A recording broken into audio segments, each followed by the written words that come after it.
E aí, galera, como eu havia dito, estou gravando essa aula porque hoje é Paralisação Nacional dos Professores e eu não vou entrar online pelo Meet com vocês, mas estou gravando aqui para que vocês não fiquem sem as orientações e a correção do exercício. Antes de começar a corrigir o exercício sobre o assunto de hoje, eu queria lembrar que na semana que vem, dia 25, quarta-feira, será o terceiro assunto da quarta unidade. Tá? É o último assunto antes da primeira prova. No sábado, dia 28, é sábado letivo de quarta-feira, que é o dia da aula de história. Então, a prova será também na semana que vem, só que no final de semana. Todo mundo se lembra que geralmente coloco 3 dias, sexta, sábado e domingo, tá? Então, no dia 25, quarta-feira, a gente conclui os conteúdos. Sábado letivo, dia 28, é a prova, tá bom? A primeira prova da quarta unidade. Então, vou colocar aqui o exercício para vocês.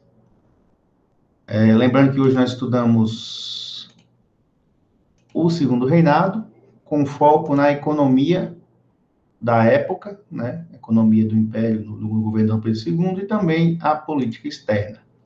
Então, o exercício está aí na tela para vocês. Vamos ver a primeira questão.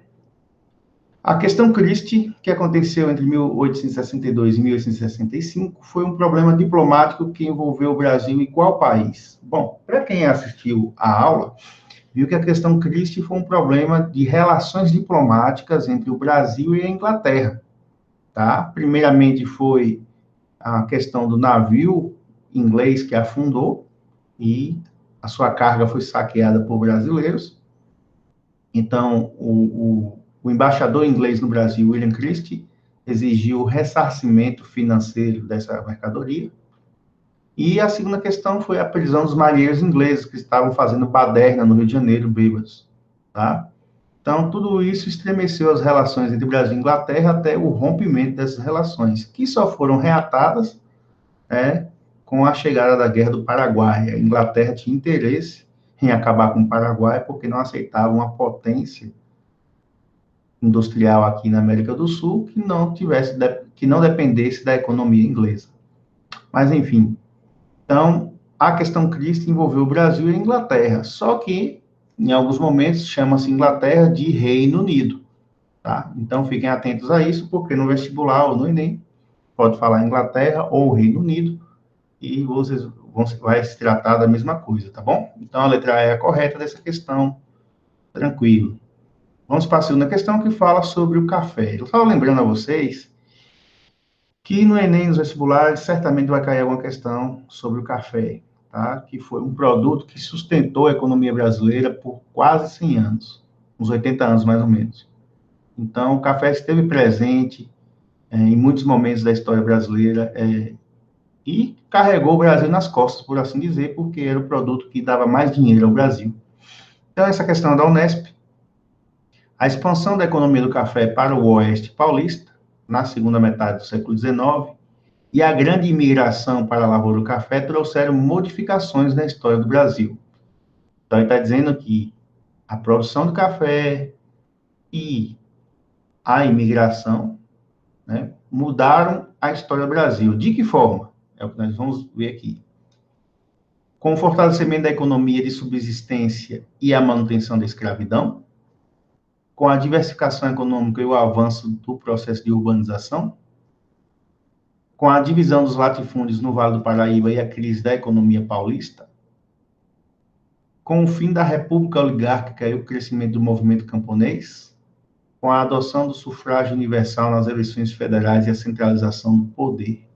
Bom, se está falando de expansão da economia do café, então está falando de economia, tá? Então, as únicas opções que falam de economia aqui é a letra A e a B, tá? Por que a letra A está errada? Porque diz que o café fortaleceu a economia de subsistência.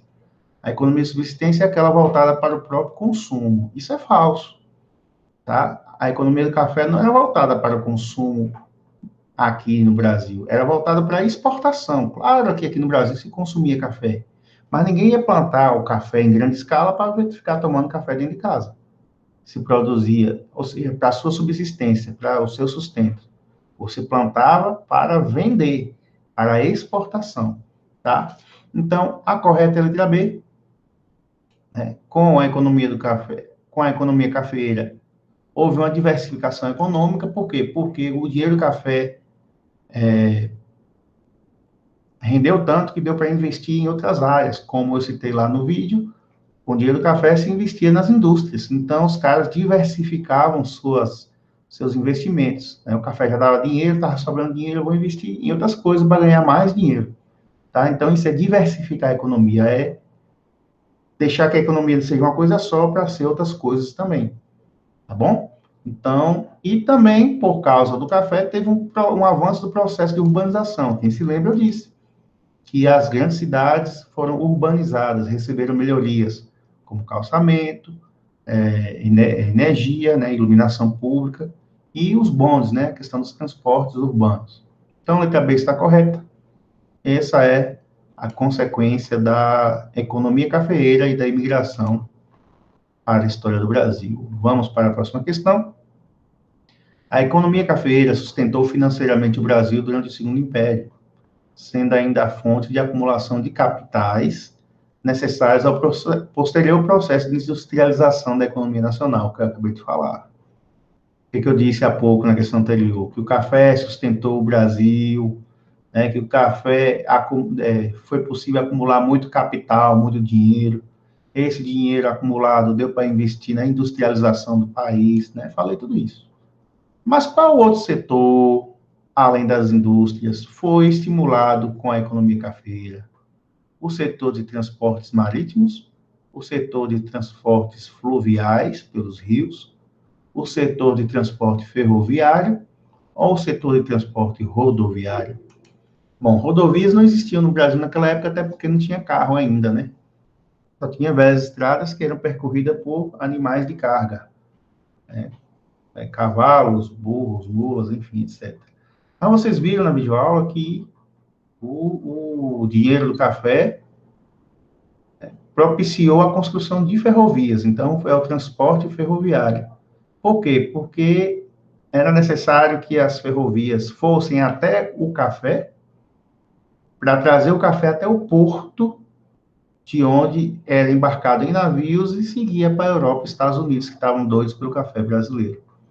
Tá? Então, o investimento em ferrovias foi para acelerar o processo de escoamento, ou seja, de exportação, de levar embora o café do Brasil. Quanto mais rápido levasse o café, mais rápido vendia, mais o lucro vinha ligeiro.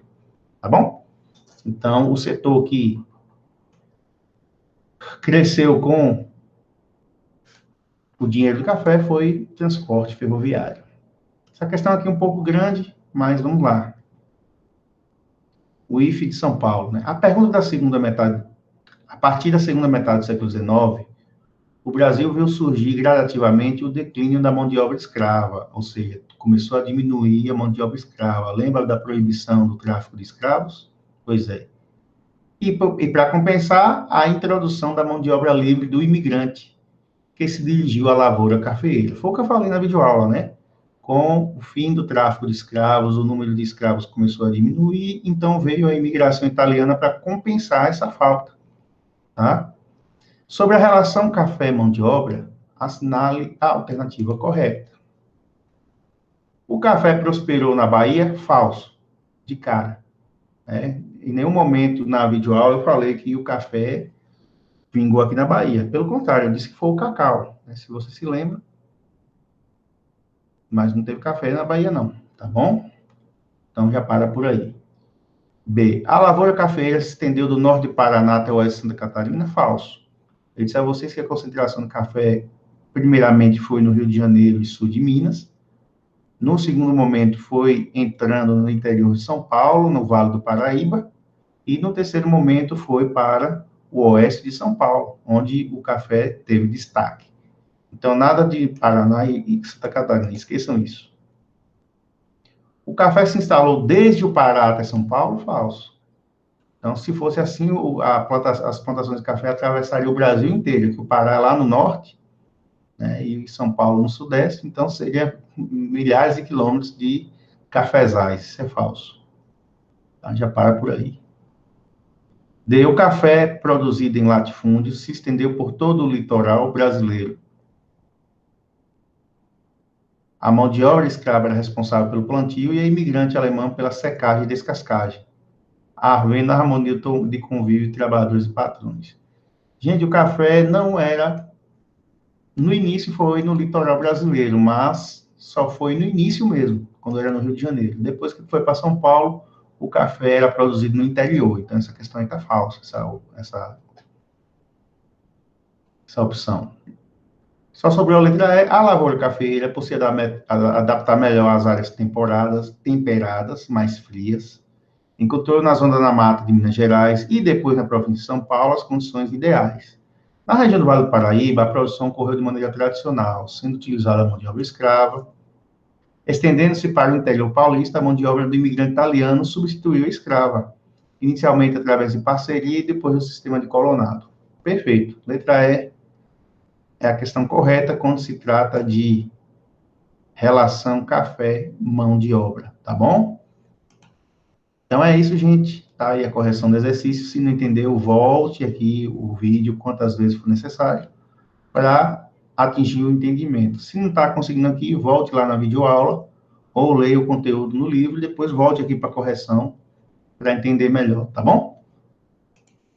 Então, uma boa quarta-feira para vocês e até a próxima.